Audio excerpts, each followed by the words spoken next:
الله الرحمن الرحيم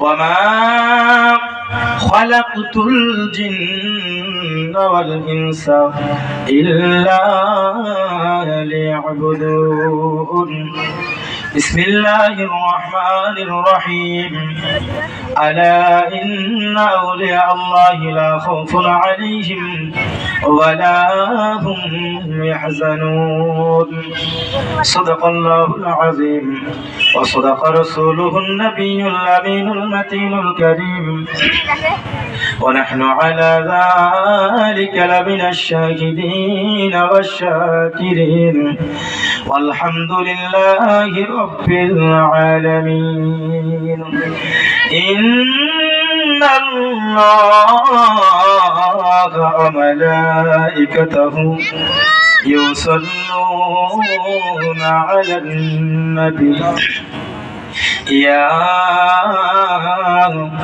أيها الذين آمنوا صلوا عليه وسلموا تسليما اللهم صل على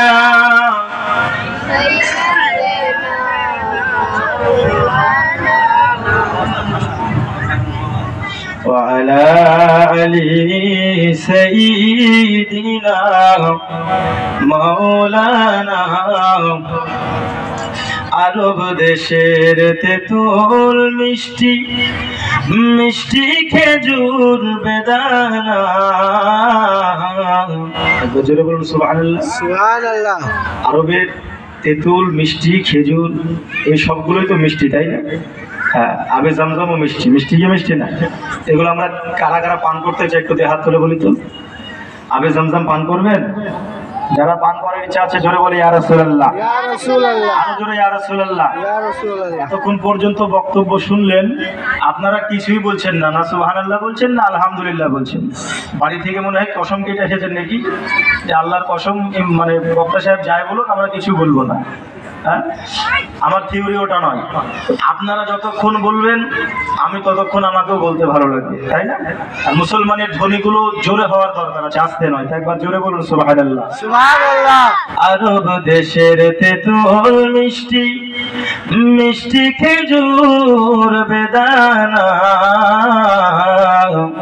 আবে জমজম আরো মিষ্টি খেয়ে দেখা হলো না। اللهم صل على سيدنا مولانا محمد وعلى آل سيدنا مولانا محمد صلى الله على محمد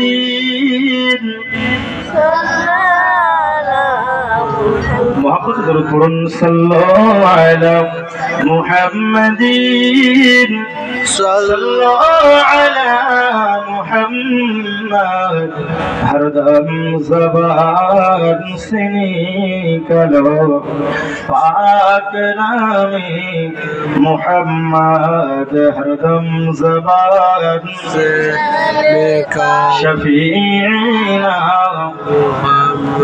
সাল্লাল্লাহু আলাইহি ওয়াসাল্লাম। মনে হচ্ছে আপনাদের ভোল্টেজ নাই, বুঝলেন? দরুদ পড়ছেন এমন ভাবে মনে হচ্ছে যে গলা দিয়ে স্বর বের হচ্ছে না। এমন আওয়াজে দরুদ পড়ছেন আমার কান টান ফেটে যাচ্ছে, বুঝলেন? দরুদ পড়তে হবে মোহাব্বতে। কেন? কারণ এই দরুদ সম্পর্কে আল্লাহ পাক আল্লাহ তাআলা তিনি ঈমানদারদেরকে দরুদ পড়তে বলেছেন, কিন্তু ঈমানদারদেরকে বলার পূর্বে স্বয়ং আল্লাহ রব্বুল আলামিন নিজেই দরুদ পড়েছেন। বলি সুবহানাল্লাহ সুবহানাল্লাহ। আর জোরে হবে না সুবহানাল্লাহ সুবহানাল্লাহ। আল্লাহ নিজেই দরুদ পড়েছেন। আমরা তো শুধু খুঁজে বেড়াই যে আমরা এটা করব, কে করেছে, কোন সাহাবী করেছে, কোন আইম্মাইদিন করেছে, আমরা ওটা করব, কে করেছে, কোন সাহাবী করেছে, কে করেছে, আমরা সব সময় খুঁজে বেড়াই। কিন্তু দরুদ যে স্বয়ং আল্লাহ পড়েছেন, আল্লাহ বলেন ইন্নাল্লাহা ওয়া মালাইকাতাহু ইউসাল্লুনা আলান নবী, নিশ্চয়ই আমি আল্লাহ এবং আমার ফেরেশতা মণ্ডলী আমার নবীর প্রতি দরুদ পড়ি। জোরে বলুন সুবহানাল্লাহ। যে দরুদ আল্লাহ পড়েন, আল্লাহ পড়েছেন, সেই দরুদ আমরা যখন পড়ছি আজকে আমাদের মুখে দিয়ে কিন্তু আওয়াজ বের হয় না। কি করে বের হবে? কারণ দরুদ পড়লে এমনি পড়লে হবে না, দরুদ যখন পড়তে হবে নবীর ভালোবাসা নিয়ে পড়তে হবে। জোরে বলুন সুবহানাল্লাহ। সুবহানাল্লাহ। নবীর ভালোবাসা নিয়ে দরুদ পড়া দরকার আছে না নাই? আছে। যারা নবীর ভালোবাসা নিয়ে দরুদ পড়বে তারা ঝুমঝুম আওয়াজে মদিনাওয়ালার মতো হয়ে যাবে। আর যাদের মধ্যে নবীর মোহাব্বত থাকবে না, ওদেরকে যতই দরুদ পড়তে বলেন না কেন ওদের আওয়াজ মুখ দিয়ে বের হবে না। মুসলমান, আজকে আমরা যে দরুদ পড়তে চাচ্ছি না, এই দরুদের একটি ফাজিলাত আছে, এই দরুদের এমন একটি গুরুত্ব আছে যে গুরুত্ব সম্পর্কে হয়তো আমরা জানি না। আজকের যে উদ্দেশ্য জালসার প্রোগ্রাম ফাতেহা ইয়াজদাহাম 11মি শরীফ, এই ফাতেহার উদ্দেশ্য হলো আউলিয়াদের আউলিয়া বড় পীর আব্দুল কাদের জিলানী রহমাতুল্লাহ আলাইহি তিনার ওয়াফাত দিবসে তিনার দোয়ার ফাতেহা আজকের এই আয়োজন করা হয়েছে। আমি সেই বিষয়ে আলোচনা রাখবো, কিন্তু তার পূর্বে আমি যেটা দেখলাম যে দরুদ আমাদের মুখ দিয়ে বেরোচ্ছে না, এই দরুদের ফজিলত একটু আপনাদেরকে শোনাই, যে যারা দরুদ পড়ছি না তারা কি করছে, আর যারা দরুদ পড়ি আমরা নবীর প্রতি তারা কতটা লাভবান হচ্ছি। হজ করতে মানুষ যায় না? আমার সঙ্গে একটু হ্যাঁ করবেন। হজ করতে মানুষ যায় কি যায় না? হজ করতে যায়। হাজী সাহেবরা হয়তো আমার পিছনে আছেন অনেক। তো কাবা ঘরের তওয়াফ করা হয়, হয় না? তওয়াফ করা হয়। তওয়াফ করতে করতে করতে করতে একজন ব্যক্তি সে আপনার দরুদ পড়ছে, একজন যুবক সে দরুদ পড়ছে, বুঝতে পারলেন? তো একজন মুরব্বী ব্যক্তি জিজ্ঞেস করছে তাকে, হ্যাঁ গো বাবা দরুদ পড়ছো কেন? কাবা ঘরের তওয়াফ করার তো একটি নির্দিষ্ট দোয়া আছে, তো তুমি দরুদ কেন পড়ছো? বুঝতে পারলে? তুমি দরুদ কেন পড়ছো? আব্বা যে আমার সোনাবাড়ি গেলাম, ওই ব্যক্তি বলতেছে এ বাবা জান তুমি দরুদ কেন পড়তেছো? ওই ব্যক্তি তখন বলে বাবাজি আমি দরুদ পড়ার কারণ হলো একটি আছে, কারণ আমি বান্দা, আমি জানতে পেরেছি, আমি বুঝতে পেরেছি দরুদ পড়ার কত বড় ফজিলত, দরুদ যারা পড়ে তারা উপকারিতা কত বড় ভাই, আমি সেটা সহযোগকে দেখেছি। তখন ওই ব্যক্তি বলতেছেন বাবা তুমি আবার দরুদ পড়ার ফজিলতটা একটু বলো না, তুমি কেমন করে দেখেছো? তুমি যদি আবার একটু বলো তাহলে আমিও দরুদ পড়ে ফজিলত অর্জন করব।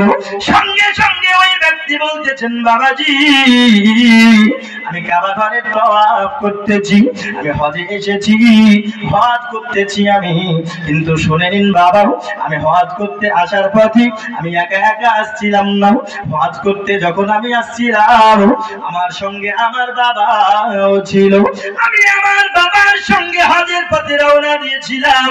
হজ পথে আমি যখন আসি তৎকালীন যুগে কোনো এরোপ্লেনের ব্যবস্থা ছিল না, যারা অতি ধনী হতো বাবা তারা আপনার ঘোড়ার পিঠে করে যেত, কেউ বা ইটের পিঠে করে যেত, কেউ বা উটের পিঠে, কেউ বা গাধার পিঠে করে যেত, যারা বড় লোক হতো তারা ঘোড়া করে যেত, যারা গরিব হতো তারা পায়ে হেঁটে হজের পথে রওনা দিত।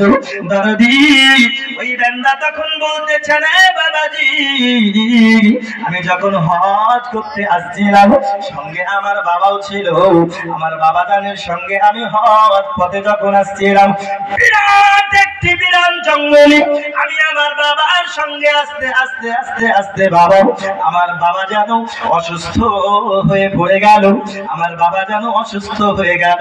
আমি সন্তান ওই জঙ্গলে যেন কাউকে পেলাম না যে আমার বাবাকে আমি একটু তুলে মুআলিজের কাছে নিয়ে যাব, আমি কোন তাবিবের কাছে নিয়ে যাব। বিরান জঙ্গল, কাউকে যেন দেখতে পাওয়া যায় না, আশেপাশে কোনো বাড়ি নাই, আশেপাশে কোনো তাবিব চিকিৎসক নাই।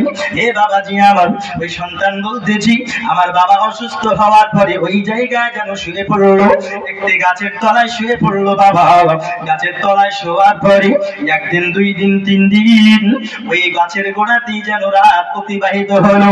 আমার আব্বা অসুস্থ হয়ে গেল, আমরা অপেক্ষা করতেছি আমি সন্তান আমার বাবা কখন সেহতিয়াব হবে, আমার বাবা কখন সুস্থ হবে, আর আমি আমার বাবাকে নিয়ে পুনরায় হজে যাব, কারণ আমাদের মনটা বড় ব্যাকুল, মক্কা মদিনা যাব, নবীর রওজা দেখব। সুবহানাল্লাহ। নবীর রওজা দেখবো। সবার মনে এইরকম ব্যাকুল থাকে কি থাকে না? কথা বলুন না, আপনারা কথা বলছেন না, ভালো লাগবে ওয়াজ করতে। আমাদের সকলের মন নবীর রওজা, সোনার মাদিনা, মক্কা দেখার জন্য আমাদের সকলের মন ব্যাকুল হয়ে থাকে কি থাকে না? বলুন থাকে কি থাকে না? কেন বলছেন নবীর